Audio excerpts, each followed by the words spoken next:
صباح النور اعزائي. عندي برشا نخمم باش نمشي الحمام، ما خذيتش اقتناع، خلاص ما نجيش نقنع روحي خاطر متعوده نخرج مع صاحباتي.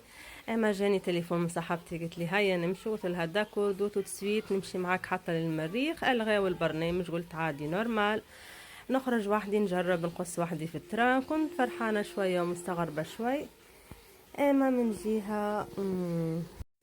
من جهه كنت مستغربة شوي خاطر عندي برشا ما تنقلتش وحدي 4 سنين في الدار والصغار. المهم هنا كنت فرحانة وصاي ماشية، صاي خارجة الحمام، لميت روحي خليت كل شيء في الدار، والسبب الأصلي خليني نمشي الحمام عندي شد عضلي بسبب الحبالة.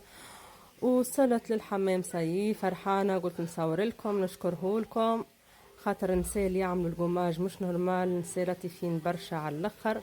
اما استغربت من المراه اللي تخدم في الريسبسيون، قاعده تسال فيا انت تونسيه نقولها وي هذا هو حمام المدينه. قلت بالك فرحانه بيا خاطر تونسيه وتوانسه ما يجوش برشا غادي مكثرهم مغاربه وبلدان اخرين. المهم حالتي حالة ما علينا، دوشت كملت عملت جو مجهود كبير. بالرغم اللي الحمام كان في الساونا فما فويت هنايا بدلوا البلاكارات، اما اللافابو الماء ما يخدمش ومسخ بالدم. كان مشيت عملت ريكلاماسيون قلت لها مسخ بالدم وما يخدمش.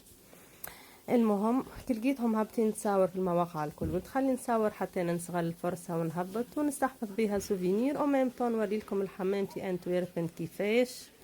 ما تاخذوش رايكم في القصه هذيك ديما شعشوطه.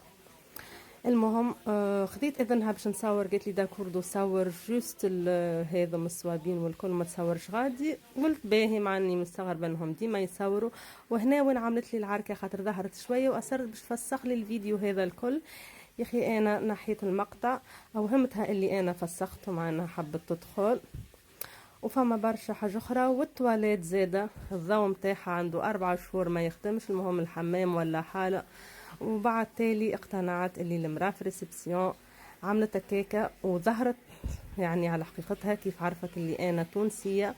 عملت مجهودي هنا باش نحسن نفسيتي، ثنية كاملة نخمم متغشى ونقول يلا هدي روحك هدي نورمال، مهم ربحتي نظافتك. ننصحكم